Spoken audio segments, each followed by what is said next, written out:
Eso contribuye a fortalecer la idea de que vamos a tener un año bastante más estable en materia de actividad y que mirando lo que ha sido la evolución de los trimestres anteriores, claramente la mayor caída de actividad se produjo en el tercer trimestre del 2022, o sea, ya hace prácticamente 6 meses. Junto con eso, es cierto, ha incorporado diferencias de inflación respecto de lo que eran sus proyecciones.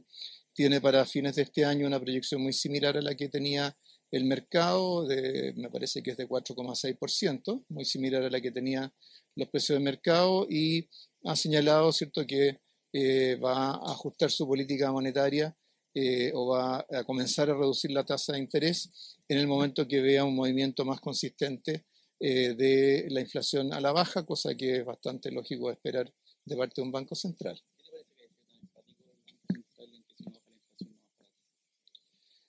Bueno, me parece que es razonable, ¿cierto?, que se quiera ver movimientos en el caso del Banco Central, particularmente del lado de la inflación subyacente.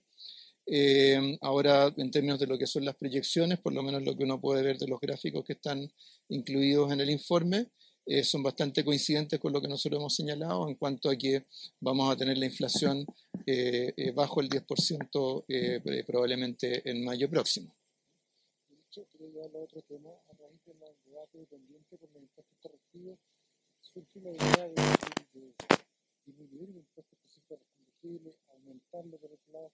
La ministra Maiza corrigió un poco lo que había dicho. Cuéntanos un poquito, ¿es tan efectivo de que va a haber un alza del impuesto específico? Sí, bueno, primero yo creo que es importante que tratemos de que la información sobre impuestos, ¿cierto? Cuando se comente y sobre todo cuando se reacciona, especialmente de parte de los parlamentarios, ojalá que sea a partir de la información que viene del Ministerio de Hacienda y no algo que se lee entre líneas de lo que señala un ministro, en este caso una ministra sectorial. Los proyectos de impuestos correctivos forman parte de la reforma tributaria, ¿cierto? Ha sido así señalado desde un comienzo como se señaló después de la votación del rechazo del proyecto de impuestos de reforma de impuestos a la renta, se señaló que se seguiría adelante con esos otros proyectos mientras se iniciaba esta ronda de consulta centrado en los temas de impuestos a la renta. Así que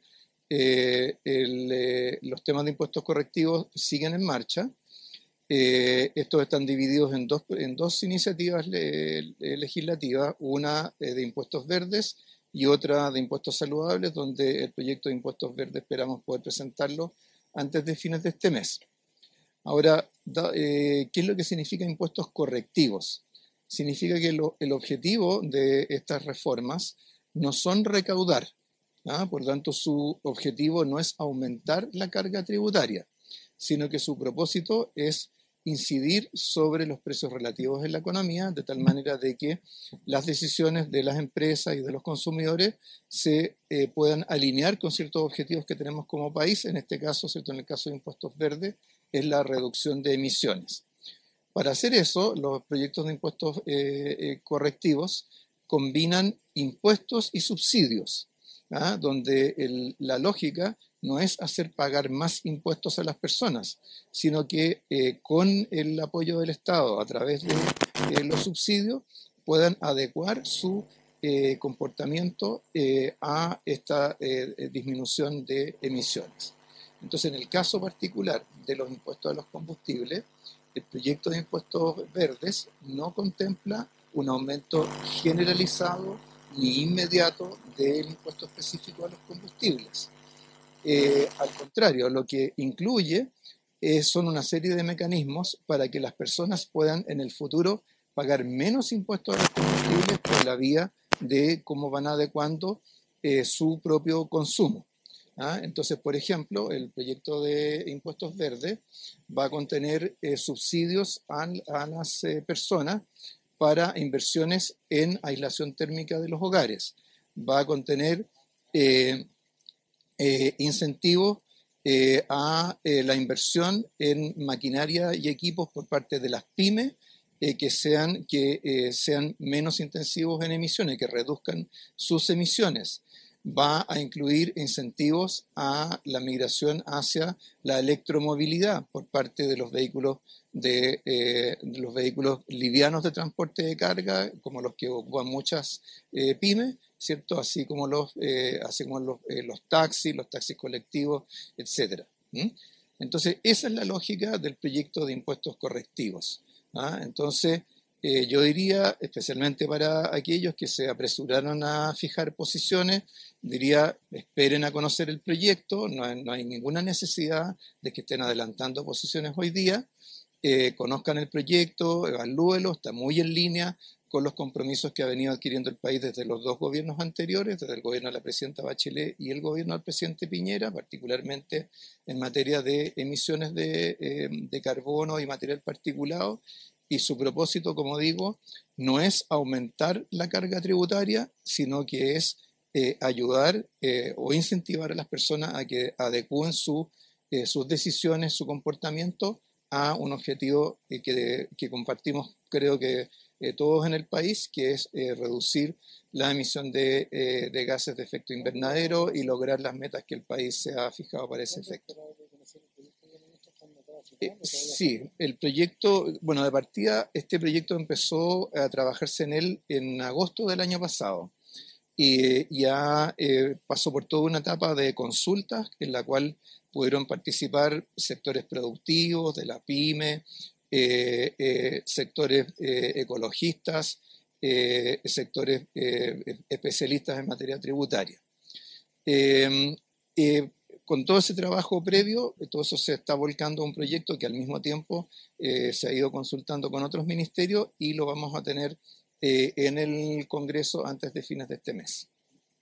Ministro, respecto al desempleo, la generación de empleo público que informó, ¿cuál es su opinión respecto a que se estaría generando bastante más empleo a nivel del Estado? ¿Eso está efectivo? Sí, la verdad es que esos datos no coinciden en lo absoluto con las cifras que tenemos nosotros. El Ministerio de Hacienda, a través de la Dirección de Presupuesto, publica regularmente estadísticas de empleo en el gobierno central, todos sus servicios dependientes, los gobiernos regionales. No incluye las policías y las Fuerzas Armadas por cuestiones de seguridad, pero esas cifras lo que indican es que durante el año anterior tuvimos una reducción del empleo público, marginal, pero una reducción, que en realidad constituye el primer caso hasta donde hemos logrado ver de un gobierno que en su primer año reduce en lugar de aumentar el empleo público. Ahora, ¿por qué entonces aparece en las cifras del INE este aumento?